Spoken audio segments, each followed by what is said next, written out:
Live record. I think we're live, bro. We're live already. Let's get going. All right, guys. I think we're live. This is the first time, to be honest, me setting this up without my videographer, Jonathan. So if you know him, drop it a message and be like, tell him that, you know, we don't appreciate him not being here today. Nah, just kidding.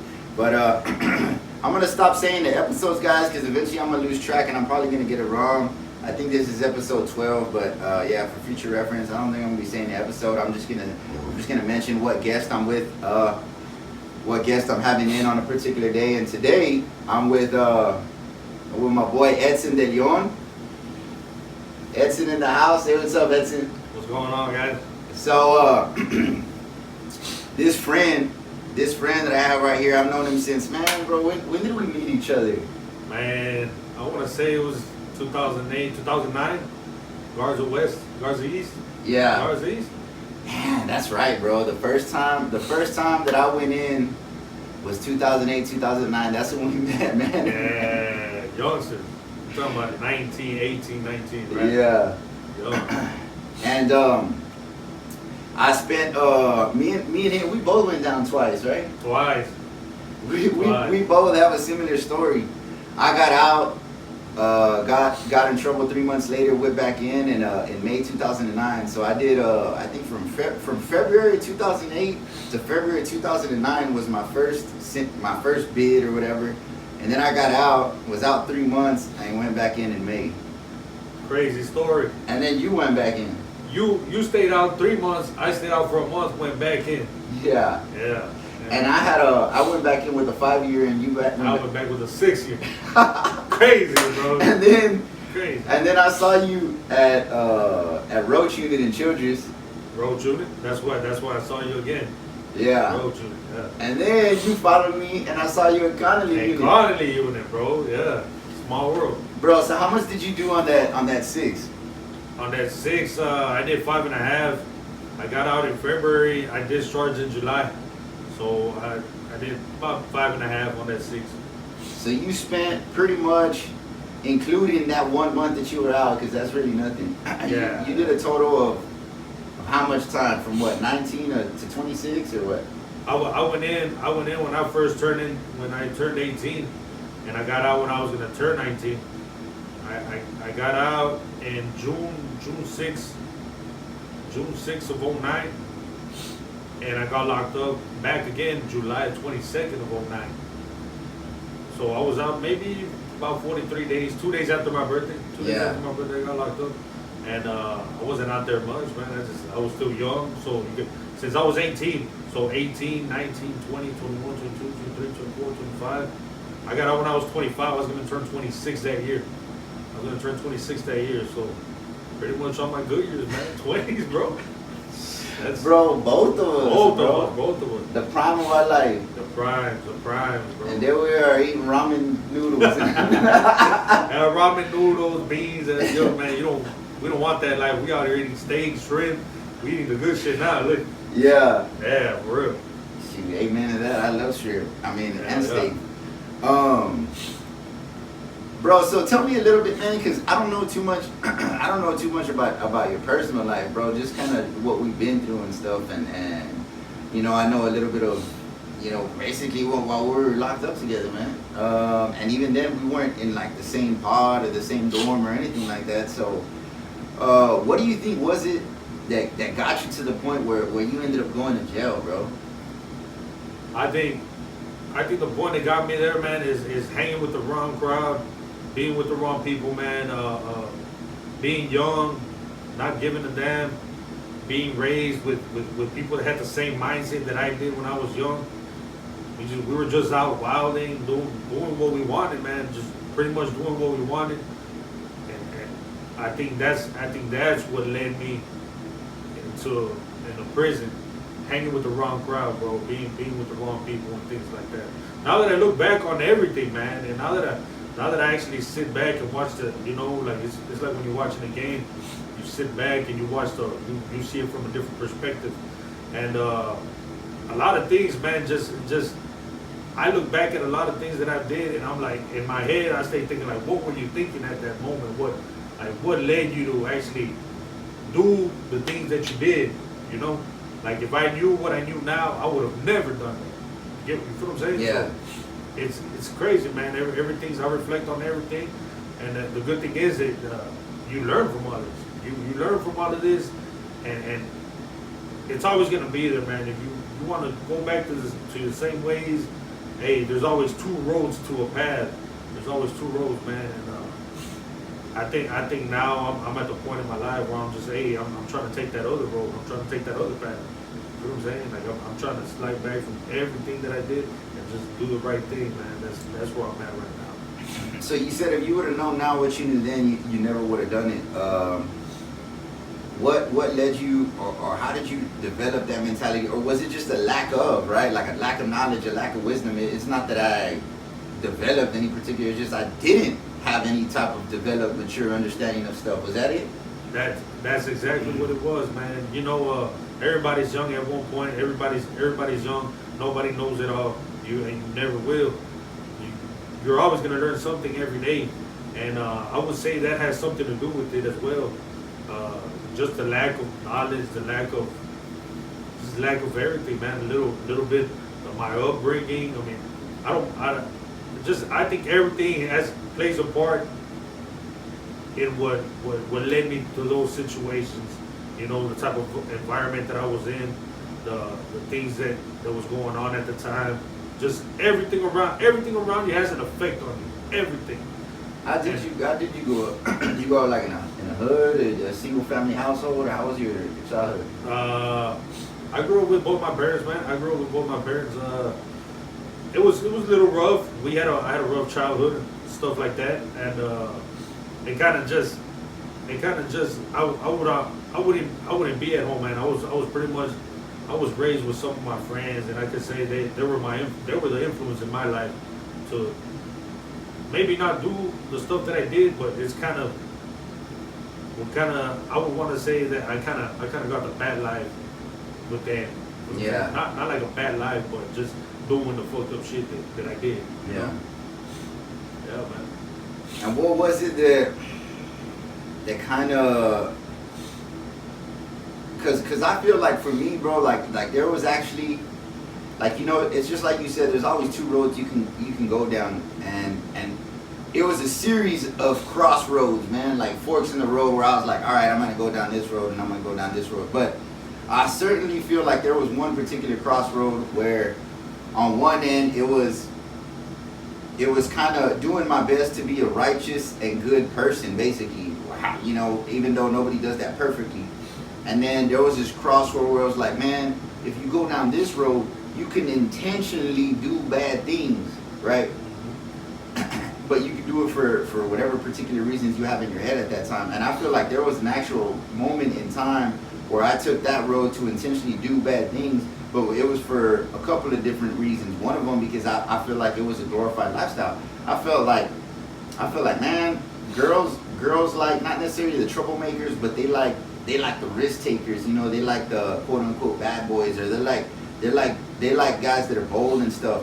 Guys respect other guys that are like that, the risk takers, those that are bold and stuff. Plus, if you behave all the time and stuff, it's harder to make money like that. There's a very good opportunity to make money illegally, man, just breaking the rules, you know what I mean? And then, so that's kind of, and then I saw the movies, man, and I saw the glorified lifestyle. And I saw Belly with DMX and Scarface, and then I started listening to all the music. I remember one of the first rap albums I had was Tupac Greatest Hits, man, and I started listening to that, and I mean, to music like that, man, it's almost like preaching, man. It's almost like Tupac was speaking to my soul at that time, and he was speaking about real life situations and stuff, and then his perspective in response to them was like, hey, well, life is like this, I have to respond like this, and it's understood that my response is this because of the way that things are. So pretty much it's like you become a product of your environment type of thing, and you got to adapt in order to overcome. And I kind of embraced that mentality, and so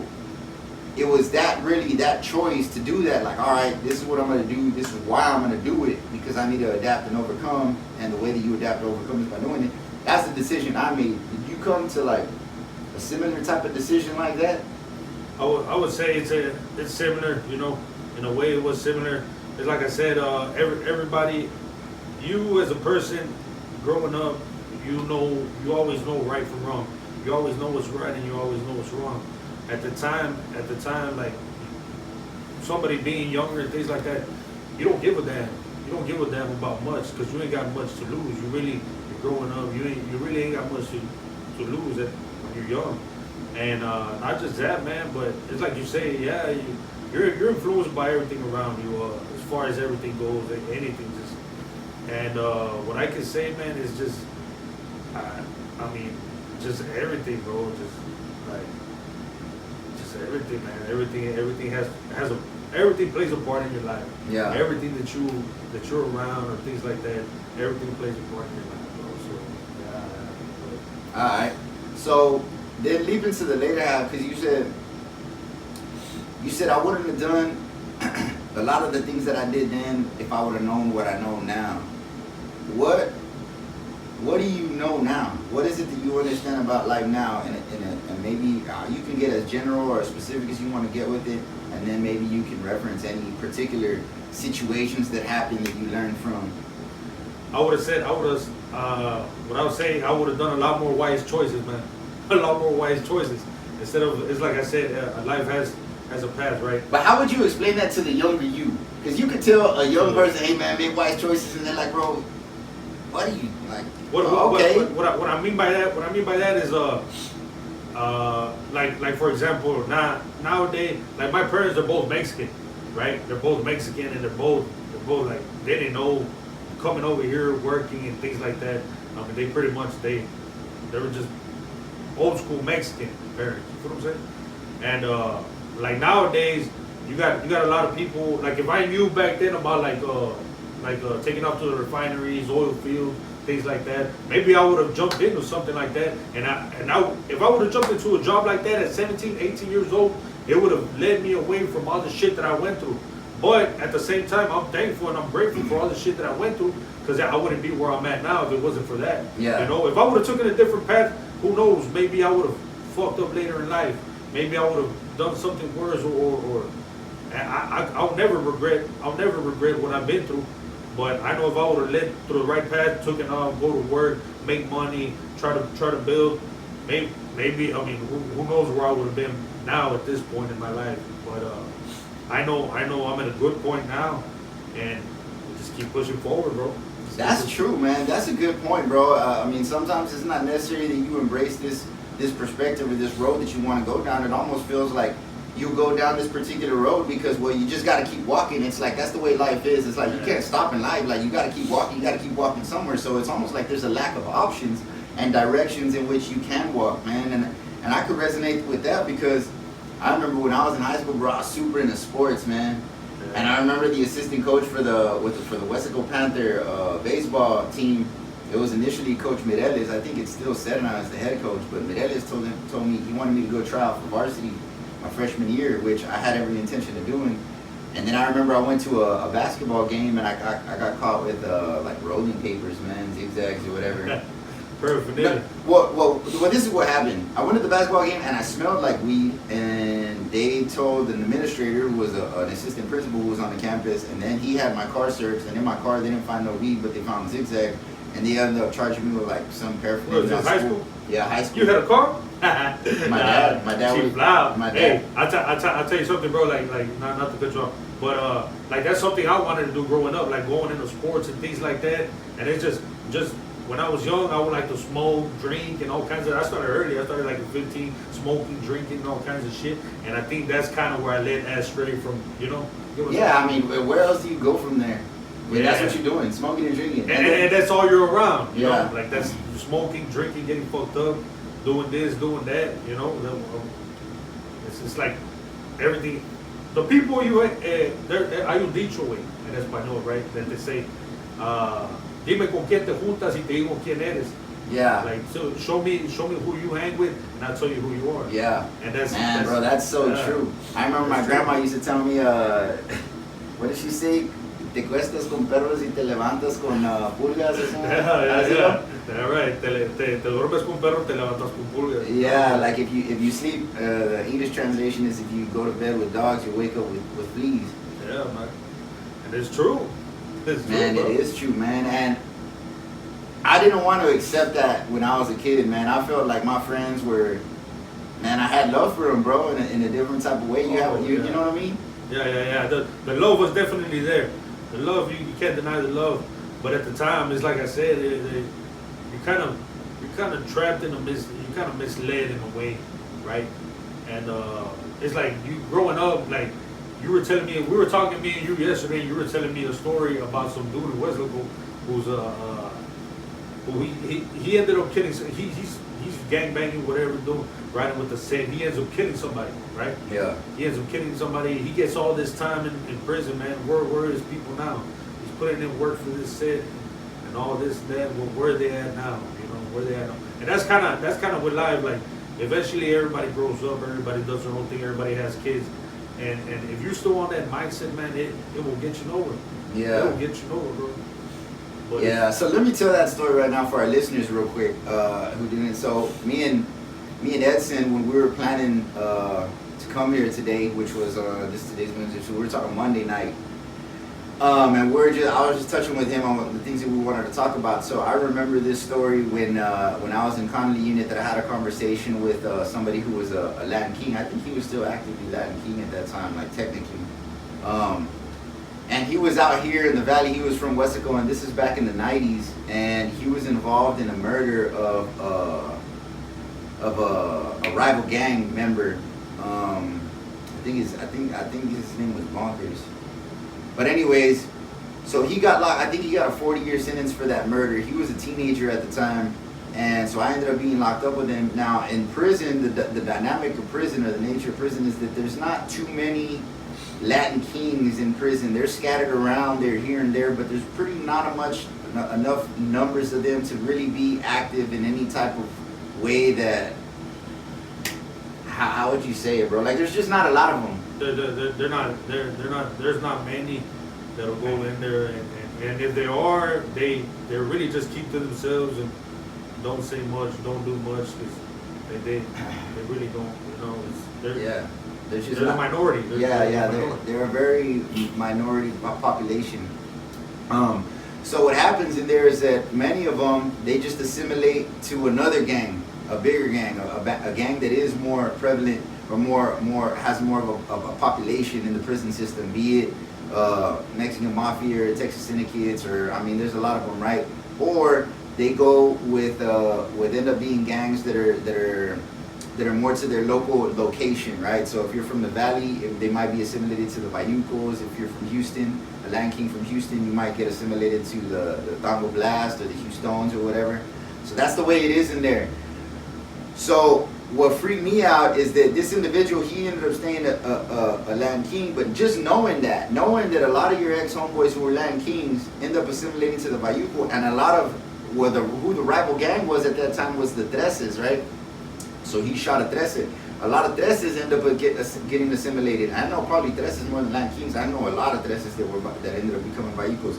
So they end up assimilating and becoming Bayucos. So what's crazy is these people that out there in the world, or out there in the streets, that you hated and you were beefing with, and frequently sometimes killing, you come into prison, you get locked up, and then y'all end up becoming homeboys, and then y'all crazy, bro, crazy but true. Bro, that's crazy. And it's really sad in his situation, because you don't end up really recognizing or realizing that or understanding that until you're on the other side of the gate, unfortunately, which is a really unfortunate situation. But that's one of the things that God or whatever, that really just opened my eyes, man, to the kind of like the meaningless of a lot of this stuff, bro. Like the pointlessness of it, man. You know? Exactly. And yeah, man, that was just one of these things, man. That was one of the things. It's like I said, man. It's like I said. You eventually grow out that mindset.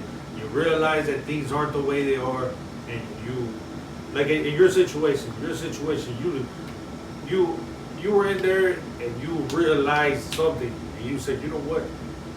I'm just gonna slide back from everything, and I'm gonna dedicate my life to Christianity. Right? Yeah. So you came, but this is what happened. You came to a realization. Yeah. You came to a realization, and it hit you like boom. And just like that, what did you do? Boom. I'm done with this. I'm done with this. I'm done with this bag. I'm picking up this one. Boom. There you go. You strap that backpack on your shoulders. Let's go. Let's walk this route now. Yeah. You know what I'm saying? It's like you're hiking. Do you need this bag or you need that bag? Over here, you're riding with the bag that has a whole bunch of rocks in it. Over here, you're riding with the bag that has a first aid kit, has a little meat pack in there, it has all kinds of stuff. So you drop that bag of rocks, man, and you pick yourself up this nice little bag that's gonna help you through that road. You get what I'm saying? Help you get to your destination, bro. And that's what it comes to, man. Realization hits you, and you decide to pick that bag up and let's go this route. Yeah, I mean, with that metaphor that you're using, like the metaphor between rocks and a sandwich bag, I mean, you got to be a fool not to pick up the sandwich bag, you know. Exactly. And sometimes you come to situations in life and crossroads in life where you got to be a fool to keep on walking that way. The thing is, it's not that you're so much of a fool. It's just that you're just realizing now what you've been carrying, knowing that you can be carrying all this other stuff. Yeah. It's not. That's what it is, man. When it just hits you, you just put that bag down that you thought was worth so much. You pick up that bag that to you would look like $1 million at first. You drop that bag and you pick up this other bag. And you're just like, hey, man. This bag's a lot. It's more convenience to me. It's a lot lighter. It's a lot better for me, and that's when you decide.